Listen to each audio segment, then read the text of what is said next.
ایک صاحب ہیں، ادھیکاری ہیں، میں نام ذکر نہیں کرتا، وہ کہتے ہیں کہ جب یہ سینسیٹیو معاملات ہوتے ہیں تو معاملات تو اپنی جگہ پر، لیکن جب آپ کا جمعہ آتا ہے تو ہمیں ٹینشن بڑھ جاتا ہے۔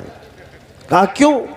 کہا کہ اتنا کراؤڈ جمع ہوتا ہے کہ ہم انہیں کیا کریں، اور اس پر مزید یہ کہ اندر جانے کے بعد مسجد میں باہر نکلتے ہیں تو جذبات سے بھرے ہوتے ہیں، بھاؤک ہوتے ہیں، اور یہ ڈر لگتا ہے کہ کہیں کچھ ہو نہ جائے۔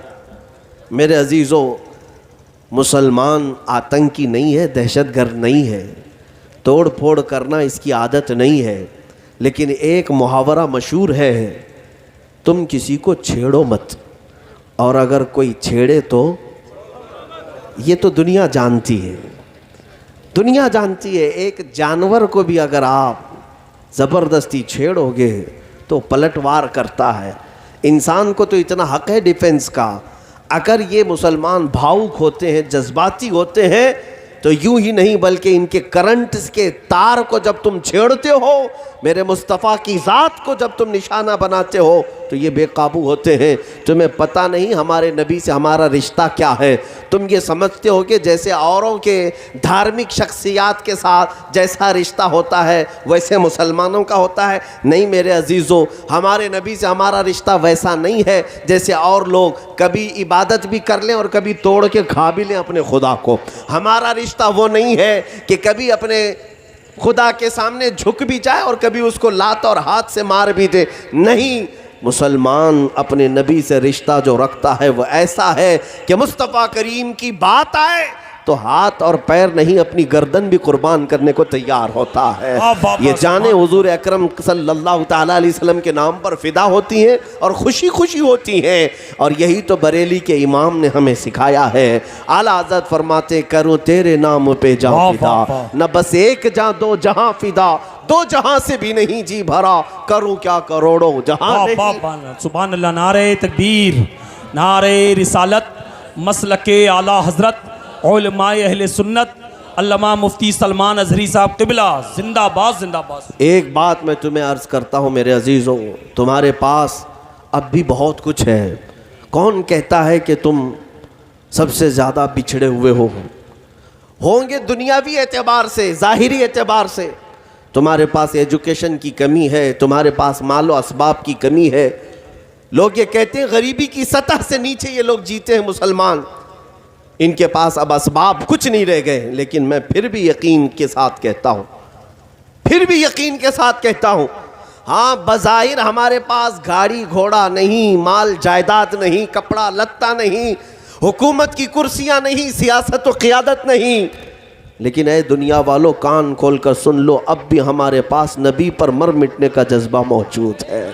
میرے نبی سے میرا رشتہ کل بھی تھا اور آج بھی ہے، بتلا دو گستاخ نبی کو غیرت سنی زندہ ہے، ان پہ مر مٹنے کا جذبہ کل بھی تھا اور اپنا سب کچھ گنبد خضرا کل بھی تھا۔ اور یہ وہ دولت ہے جو تمہیں پوری کائنات میں ممتاز کرتی ہے، یہ وہ دولت ہے جو تمہیں سب کچھ لٹ جانے کے بعد بھی طاقت فراہم کرتی ہے، تمہارے اندر حوصلہ پیدا کرتی ہے۔ تمہیں معلوم نہیں، تم آس پاس مت دیکھنا کہ کون کھڑا ہے تمہارے ساتھ، اتنی بات یاد رکھنا، کوئی آئے نہ آئے محمد الرسول اللہ میرے ساتھ ہے اور ان کا خدا میرے ساتھ ہے۔ اس سے بڑھ کر کے تمہارے پاس توکل کی اور کیا دولت ہونی چاہیے؟ جب رسول پاک کی محبت میں تم فدا ہو تو اس بات کا یقین بھی رکھو کہ دنیا سب چھوڑ دے مگر رسول ہمیں نہیں چھوڑیں گے۔ حضور پاک صلی اللہ تعالیٰ علیہ وسلم تمہیں تنہا نہیں چھوڑیں گے۔ یہ اور بات ہے کہ عشق اور محبت میں امتحانات ہوتے ہیں، اگر کبھی امتحانات سے گزارا جائے تو ڈرنا مت، اس امتحان کی کامیابی پر میرے آقا تمہارے انتظار میں کھڑے ہیں۔ کیونکہ اگر کوئی یہ سوال کرے کہ پھر امام حسین کو کربلا میں کیوں چھوڑ دیا تھا، امام مسلم کو کوفہ میں کیوں چھوڑ دیا تھا، میرے عزیزو وہ رسول اللہ کے گھرانے کا امتحان تھا۔ ایسا نہیں کہ تنہا چھوڑ دیا، ایسا نہیں کہ سیدی امام حسین کو کربلا میں یوں ہی چھوڑ دیا گیا۔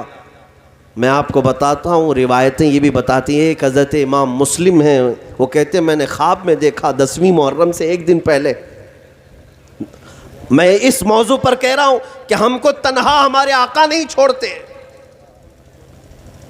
10ویں محرم سے ایک دن پہلے حضرت امام مسلم ہے، وہ کہتے میں نے خواب میں دیکھا ایک بوڑھی عورت، ایک خاتون ہے، پورے حجاب میں ہے اور جھاڑو لے کر میدان جھاڑ رہی ہے۔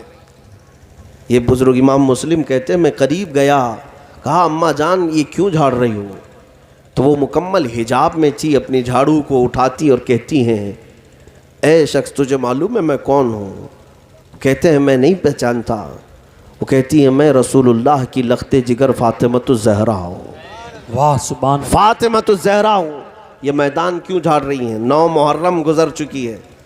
وہ فرماتی ہیں کہ کل میرا بیٹا یہاں شہید ہو کر گرے گا، میں کنکریاں صاف کر رہی ہوں کہ اس کے بدن کو چبھنے نہ پائے۔ ایک تو ظالموں کی طرف سے دی جانے والی اذیتیں تھی، لیکن حسین اعظم کے ساتھ ان کی ماں بھی ہیں، ان کے باپ بھی ہیں اور ان کے نانا بھی ہیں۔ یہ اس بات کے لیے میں تمہارے سامنے رکھ رہا ہوں کہ دنیا اگر تمہاری گردن پر تلوار رکھتی ہے تو یہ دنیا کو دکھتا ہے، لیکن جس وقت ہماری شہادت ہوگی میرے آقا ہمارے سامنے موجود ہیں۔ حضور اکرم صلی اللہ تعالیٰ علیہ وسلم تنہا نہیں چھوڑتے۔ عزیزان گرامی وقار، اس بات کے ساتھ جیا کرو، ڈر کر کے نہیں، خوف میں نہیں۔ امام احمد بن حنبل کا نام سنا ہے، 4 اماموں میں سے ایک امام ہے۔ ان کو کوڑے مار رہا تھا جلاد، ان کو کوڑے مارے جا رہے تھے۔ وقت کا ظالم خلیفہ انہیں گرفتار کر کے ایک فتوے کی وجہ سے، حق بولنے کی وجہ سے کوڑے مار رہا تھا، اور دونوں ہاتھ زنجیروں میں بندھے ہوتے تھے، پیٹھ ننگی، تہبند پہنے ہوئے ہیں۔ کوڑے مارتے گئے تو تہبند لنگی کھلنے لگ گئی۔ امام احمد بن حنبل کو جو کوڑے پڑ رہے تھے، وہ کوڑا اگر ہم میں سے ایک کو پڑ جائے تو چمڑی نکل جائے گی، اتنے سخت قسم کے وہ کوڑے ہوتے تھے۔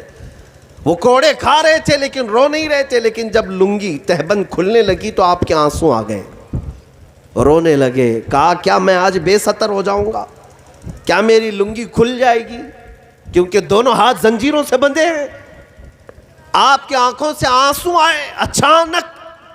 اچانک ایک عجیب سا ماجرا دیکھنے کو ملا۔ غیب سے 2 ہاتھ پیچھے سے آئے اور احمد بن حنبل کی لنگی کو مضبوطی سے باندھ دیا، تہبند کو باندھ دیا، اور پھر جب کسی 2 ہاتھوں نے باندھ دیا تو جو رو رہے تھے وہ مسکرا پڑے۔ امام احمد بن حنبل ہنسنے لگ گئے اور جلاد سے کہا تو اپنا کام جاری رکھ۔ جو کوڑے مار رہا تھا وہ اچانک رک گیا اور پوچھا کہ ابھی تو تمہاری تہبند کھل رہی تھی اور تم رو رہے تھے، ابھی یہ کیا بات ہے کہ تمہاری تہبند بھی صحیح ہے اور تم ہنس رہے ہو؟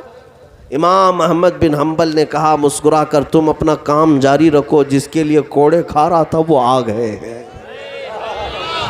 واہ واہ واہ۔